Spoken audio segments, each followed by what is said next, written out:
In today's video, I'm going to give you an updated guide for how to control recoil for Siege. To practice recoil, the best place to do it is in the shooting range, so I'll show you how to get to that now. All you want to do is come to the playlists, go to training, and then shooting range is in the bottom corner there. You just want to load into a shooting range. So once you get into the shooting range, you want to pick an operator that has a high recoil gun that you consistently play. So for me, I'll just pick Ash for the sake of it. So the first thing I want to talk about is how your sensitivity affects your recoil control. Now, what I mean by this is if you have a high sensitivity, it's going to be easier to control recoil than if you have a low sensitivity. And by that, I mean the ADS sensitivity. I'll show you an example now of what I mean by this. So if I quickly lower down my sensitivity, let's lower it to like, I don't know, 30 just for the sake of demonstration. And then if I look around, it's like very hard to kind of look. But as you can see, the recoil, it's very, very jumpy and it's very all over the place and it's quite awkward to control. That initial jump kind of messes you up when you have a low sense if you're not used to it. So when I go up to a higher sense, this is what it looks like. As you can see, it's a lot less all over the place than these were.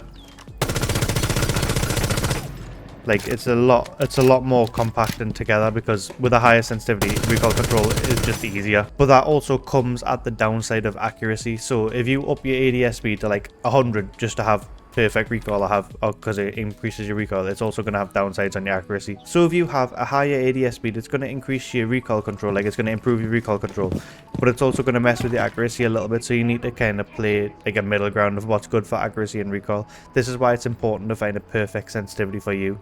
If you want to see an updated guide on how to find a perfect sensitivity for you, then I can do that. Just comment that down below and I'll make a video on it. Now I've got that out of the way, let's talk about actual recoil control in game and how you can work on it. So recoil in Siege it's semi-random and semi-predictable. So guns have a predictable pattern but in a randomized sort of formation. So like the same gun will always go up and to the right, or the same gun will go always up and to the left, but there'll be little different random variations. So from that, what you need to learn is every gun that you use, you need to learn what the recoil looks like. So like, does it go up and to the right or does it go up and to the left? And then also when you first start shooting, what's the initial bounce like? So like with the R4C, it's got quite a big initial bounce, as you can see there, and then it also goes up and to the right. What that means is you need to have the initial bounce covered. So you need like the first, like that, you need to have that covered. So you need to go like straight down, which pretty much covers most of that. And then also you need to like slowly taper off after that, so like to slow down a little bit more, like that. Now the best way I recommend practicing the recoil is to do it as in like you do the first bounce, then you do just the vertical upwards recoil, and then you do the horizontal recoil if there's any as well. So I'll show you an example now. Just the first bounce is like that, and then after that you want just the vertical recoil and the first bounce. So you get the first bounce and then the vertical recoil.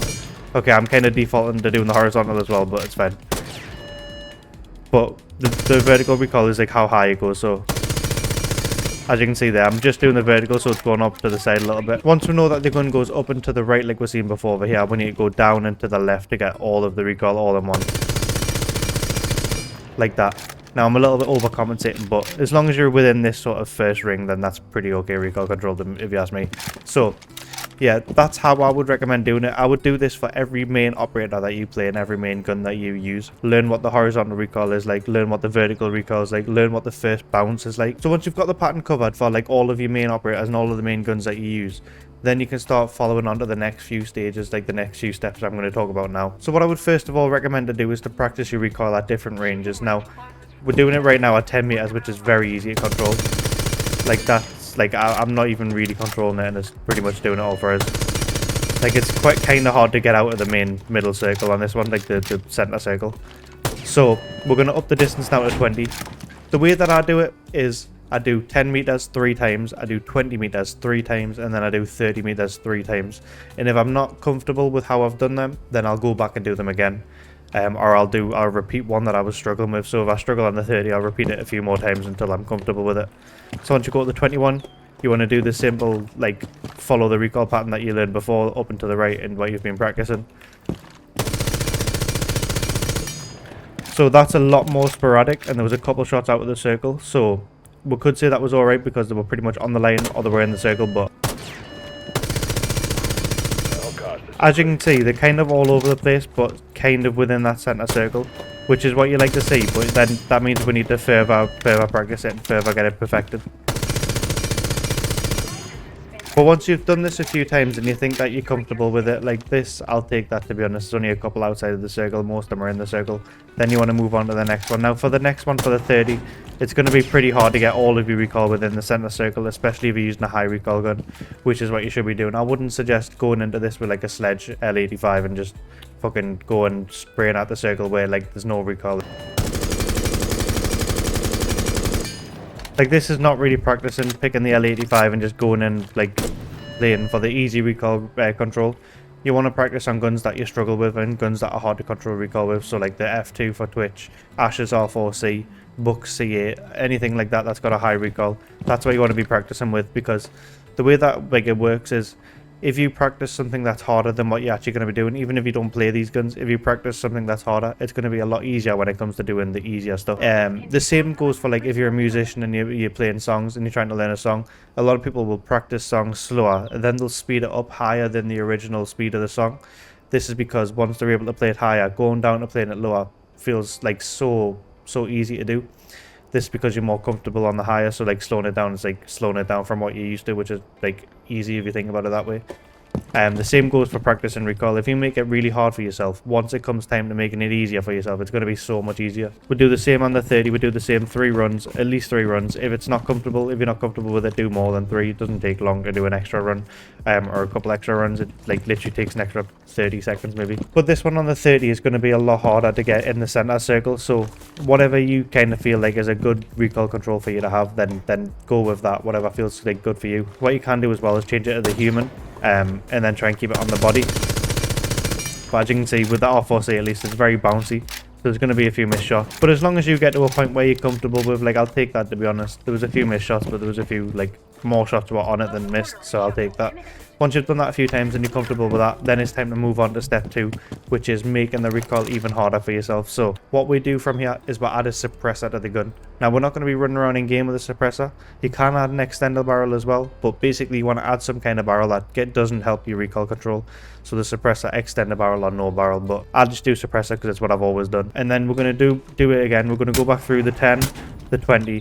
We're not going to do the 30 for this one because that's just going to be aids. But if you want to actually like fully be like immersed into practicing, then go for the 30 as well and see if you can do it. And if you can do it, then fair fucks. Like I don't have the patience to try and practice like that, but if you want to be the best, then try and do the 30 as well. But I don't do it, so I'm not going to say do it if I don't do it. So we're going to keep it on the person one. It doesn't really matter which target you use. If you're using the rings, try and stay within the center.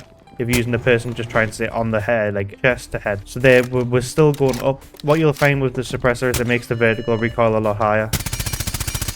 And then I'm overcompensating a little bit there.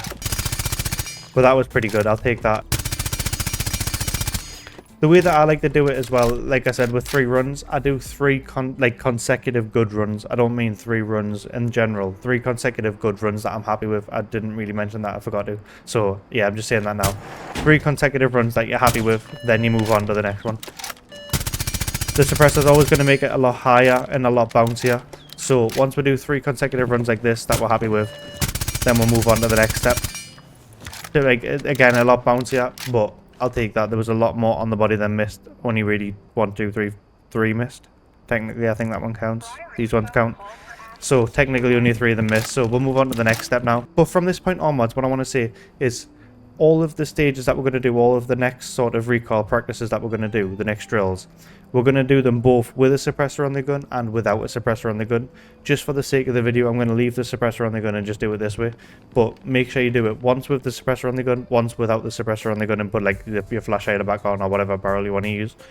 But then we're going to do once with each, just because I would recommend as well using the normal barrel first, then the suppressor. But just for the sake of like ease of the video, I'm going to do with the suppressor on, just so we're going to get the worst sort of what it's going to feel like. So for the next drill, we're going to move to zone 2 on the shooting range. So what we're going to do is we're going to have the bot here standing up at 10 meters away, just like that guy was over there. And we're going to do, first of all, we're going to start like by control recoil on him, just to get that, make sure that's still down, make sure we're still good with that. And then what we're going to start doing is adding some movement into it. So we'll start off by like adding some leans in. So we'll just stand still and we'll lean but keep on the body. So as you can see, I'm leaning side to side, but I'm trying to keep on the body as much as possible. And as you can see, out of 45 shots, we hit 32, which isn't great. So we're going to try and improve that now. But you just want to do this just adding some leans in, because what leaning does is it messes with your aim so that you're not on the target anymore. Like if I'm aiming at this, if I lean, I'm not on it anymore. If I lean the other side, I'm not on it anymore. So like that just gets your brain to keep sort of like adjusting to lock onto it while you're controlling recoil. You can do this on like physical objects as well. You don't have to do it on the bots, but it's just easier to see how much damage you're doing, how many shots are hitting, and how many are missing. So we'll lock onto the body here, and then we'll just go lean right, and left. As you can see, I'm adjusting, trying to stay on the target as much as possible.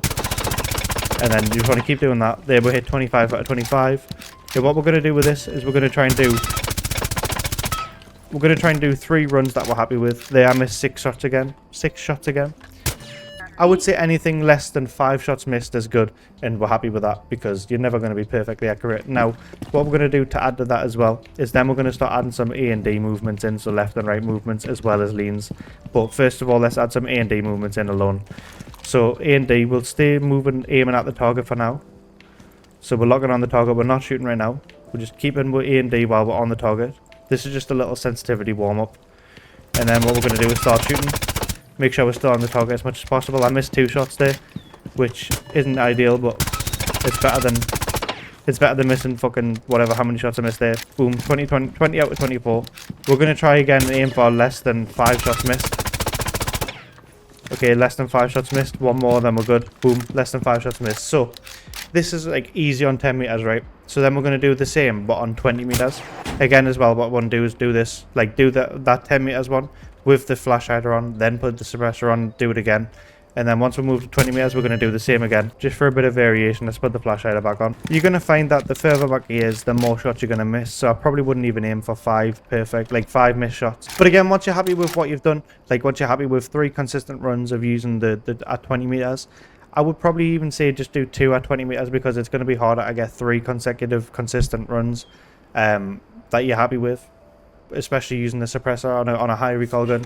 But once you've done it to enough points where you're happy with, then let's move on to stage 3. So for stage 3, we're going to go into the zone number 3. So once we're on stage 3, we're going to go to the options here. We're going to change the round duration to around 30 to 60 seconds. 60 seconds if you want to have more in-depth practice. 30 seconds if you're a TikTok user like me and has no attention span. And then you'll just do more drills if you have it on 30 rather than having it on 60, and then you do less drills. So we're going to do 30 and do extra drills. We're going to go to the dummy. We're going to do 125 health. Headshot only is off for now. We're going to turn it on later. And then we're going to do use cover off, maximum targets 4, idle speed random, and then target distance random as well. This so that they're going to spawn close and far away, and they're going to move at different rates. And then infinite ammo as well is nice just for the practice. So we're going to go begin here, and then what we're just going to do is simply follow the targets and aim at the body. So we don't want to aim at the head, we're going to aim at the body only and try and control recoil on the body, because if we aim for the head, like if I go around going, how is that helping my recoil control? It's really not, is it? So you want to do this for 3 runs. You want to make sure you're controlling the recoil on the bodies of the targets. Just follow them as they run. Staying on the body only to make sure it's the most bullets as possible to kill them. And then once you're happy with what you've done, we're going to go on to the next step. The next step is to go into the options again and turn headshot only on. And now you just want to kind of, we're also going to change the bot, sorry, to 1 maximum bot. And then we're simply just going to go and follow this bot in the body and try not to headshot him. So just follow him in the body. And this is just going to get you again practicing your recoil on moving targets. And then what you can also do as well is move along with it and move along like against it to try and improve your movement and recoil control at the same time. What you can do as well is just kill him so that he goes somewhere else if he's too close, or if he's like too far, then okay, I accidentally headshot him there. And again. But we're going to do that where the first one was against loads of bots moving around, no headshot only, so we could kill them. And then this one was just on a moving target that we couldn't kill unless we accidentally headshot them. And then we're getting the practice against the moving target, like one specific moving target and multiple, trying to target switch between them. So you want to do both of them 3 times, and then do both of them 3 times with a suppressor on the gun as well. The suppressor state, like the suppressor steps for all of these, you don't need to do. However, I do it as like extra practice to make it even harder. You don't have to do it with a suppressor on, but if you practice with the suppressor on and then go back to normal, it's going to be so much easier for you. So I'm just suggesting that you do that. Now, that's all for this video. If you enjoyed and want to see more videos like this, you want to see more tip videos for siege X, then drop a comment down below of what ideas you would like me to do next, anything that you need help with, if there's any operators you need guides with, if there's any sort of mechanics you need help doing, if you want to learn how to quick peek, if you want to learn how to control like aim, if you want to learn how to master your sensitivity, because siege X has just dropped and we need to do the best we can to hit champion in siege X. So if there's anything you need help with, drop a comment down below. Even if I don't make a video on it, I'll reply to the comment and I'll say like any kind of tips and advice I can give you if I don't want to make a video on it, if I don't think it's going to be a big, like, there's enough things to make a video out of it. So that's all for this video. If you enjoyed, drop a like and I'll see you in the next video. Thanks for watching.